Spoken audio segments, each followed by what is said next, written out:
يا أيها الذين آمنوا إذا نودي للصلاة من يوم الجمعة فاسعوا إلى ذكر الله وذروا البيع ذلكم خير لكم إن كنتم تعلمون فإذا قضيت الصلاة فانتشروا في الأرض وابتغوا من فضل الله واذكروا الله كثيرا لعلكم تفلحون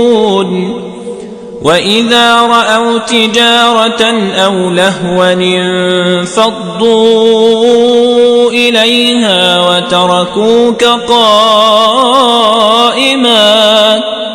قل ما عند الله خير